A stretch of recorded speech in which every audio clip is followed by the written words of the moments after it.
skipping school almost every day of my senior year. So our school had just started this new thing where you fill out all your contact information online.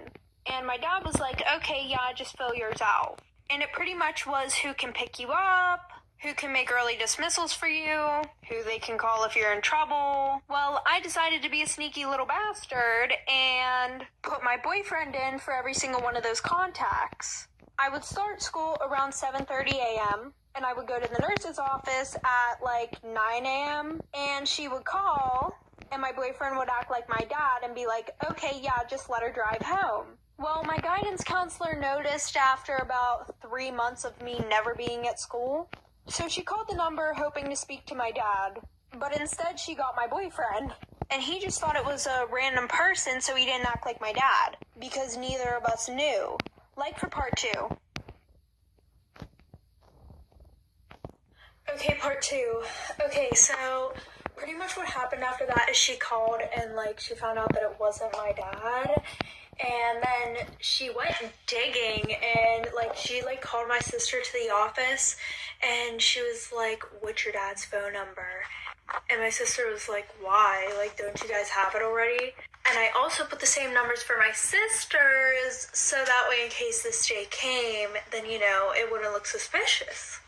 Well, I don't know what she threatened my sister with, but she scared the hell out of her, so she gave her my dad's number. And so my sister told me whenever she got home, so I went to school the next day. And it was like a surprise party whenever I walked in the office. The dean was there, the principal was there, and my guidance counselor. So I got in trouble and then they were like, oh, we're calling your dad. So what did I do? I left before they called him. Extremely toxic best friend story time. So when I was in 8th grade, there was this boy. And this boy would go around telling almost every girl that he liked her. And I was one of those girls. And he would do stuff with all of us. And there were 11 of us. So we all hated each other. Especially this one girl, and we're gonna call her Abby. And every time we saw each other, we would be super mean to each other. Well, a year passed, we stopped talking to this kid, and I bumped into her at homecoming and basically apologized. So after that, we became best friends. And everything was good until every time I told her about a guy, she would start talking to them. Like this one boy that I was Snapchatting and talking to, she accidentally sent nudes to him and said, oh, sorry, I meant to send them to my boyfriend. So then she called one of my other best friends and said, no, it actually wasn't an accident. And of course he told me because he was my best friend. So I was like, whatever, and stopped talking to the boy. And she did it again, for part 2. Extremely toxic best friend part 2. So pretty much her excuse for that was, oh, well, he said that he was gonna leak my nudes if I didn't send him them again. Which was a lie because literally half the school already had her nudes. So then I started talking to this other boy, and he lived right down the street from her. So she was like, if you want to go to his house, you can. And I was like, are you sure? And she said, yeah, just go tell my mom. And I was like, oh, okay. So I went and told her mom where I was going and went over his house. So I walked back to her house and she literally locked me out. Her mom had to come open the door for me to let me in. And she was like, oh, it's a good thing you came back when you did. Because I was going to drive you home now and tell your dad everything that you did. And she goes, I don't think you guys should be together because you're inexperienced. And she would always tell me how he flirts with her all the time. So after our friendship ended, she goes, I just felt like it was always a competition between me and you. Story time about my toxic ex-boyfriend that I met in therapy. Little background information. I was a part of this therapy group where you would go every week and talk about your feelings. Well, I saw this really cute kid, so I wrote down my Snapchat and gave it to him. He added me back, and then we started dating a week later. And for the first 2 or 3 months, everything was going smooth. And then he became really toxic and controlling. He would always go through my phone. And any guy that I had a streak with, he would accuse me of cheating on him with them. And it got to the point where he was literally so clingy. Every second of every day he wanted to FaceTime, he had to be talking to me. I had to have my location on. And I would explain to him that I needed my space, but he literally just did not get the hint.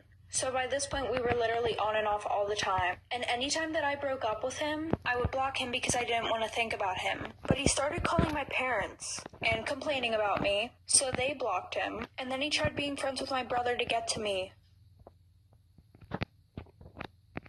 Welcome back to another toxic best friend story time. A little background information. I was friends with this girl since elementary school, and we had a really good friendship until we got into high school. Like, we always got along, never fought over boys. Well, during our freshman year, this new boy started at our school. Well, I started talking to him. And after a month of still talking to him, my best friend goes, "I don't think you should talk to him. He talks to a lot of girls." And because she was my best friend, I didn't think she would lie about that. I believed her and I stopped talking to him. Well, that weekend I went over her house. And when I walked in her room, she goes, "Oh, say hi." And who else is on the phone but the boy she told me not to talk to?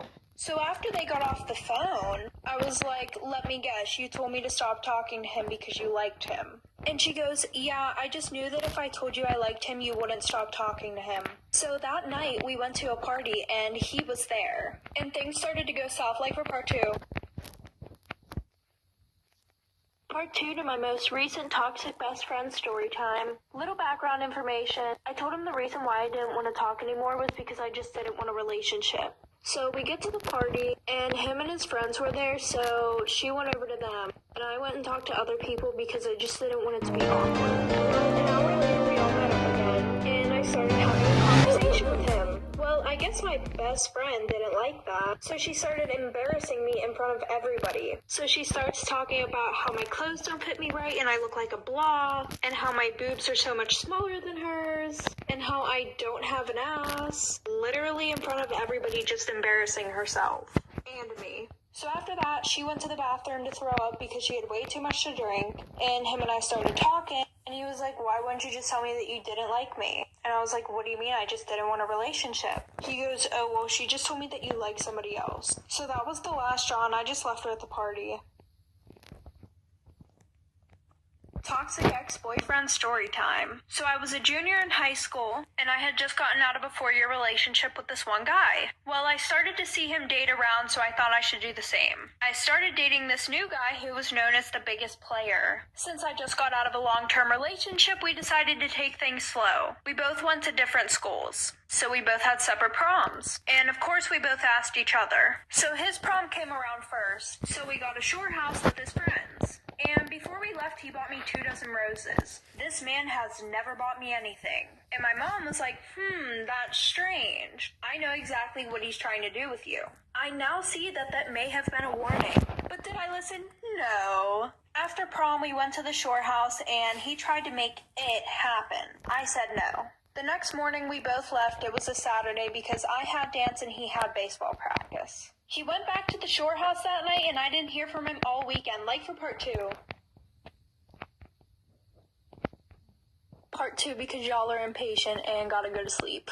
So I didn't hear from him all weekend, but I left my blanket there and I texted him so he wouldn't forget it. And he was like, "Okay, yeah, I'll drop it off and we can hang out because I haven't seen you." And then he says that he apparently spilt beer all over it, so he had to wash it. And everything was good until my prom. So we went and he was acting extremely weird and super distant. So that's when I kind of knew that something was up. I didn't have a shore house for my prom, but he was like best friends with all the senior girls who went to my school. So of course they invited him and we went. And then I saw all over social media that there were pictures of him with his ex holding hands and hanging all over each other at the beach. So I had work that night and I just so happened to work with his best friend. And I told him about how he was being super distant and how I saw all those pictures all over social media. And he was like, "Yeah, we never spilled beer on your blanket that night." He was actually with his ex and they did it on the blanket. Moral of the story, don't date the guy who's named a player, because it's probably for a reason.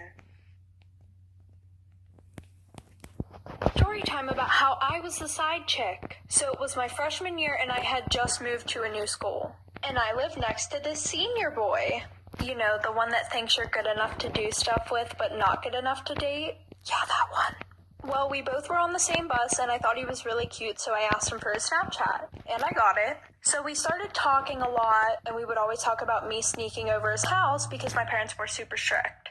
So homecoming night, I saw him grinding with this girl, but I didn't exactly think anything of it because literally everybody was just being passed around.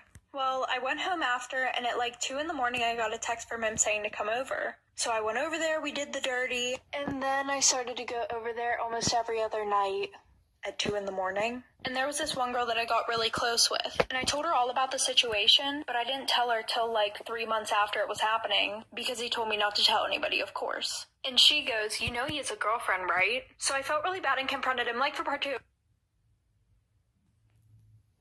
Part 2 of me being the side chick. So that night he had asked me to come over again, and I went over there, but it's not what you think it was for. I got over there and I was like, "When were you gonna tell me you had a girlfriend?" Literally, this comment made me want to throw up. He goes, "What do you mean? I thought you knew." So I was like, "No, I actually didn't." And he goes, "So does that mean you don't want to come over anymore?" He goes, "I really liked you, and I was gonna break up with my girlfriend for you."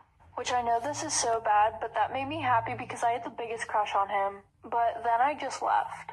And the girl that he was dating was a senior, and I asked my friend for her Snapchat so I could Snapchat her. So I did, and I told her everything that was going on, and somehow it got flipped around on me, her saying that I was obsessed with her boyfriend. And then she got the nudes that I sent her boyfriend, and sent them around the whole school. My new school. Moral of the story, if he says he's single, make sure he's actually single.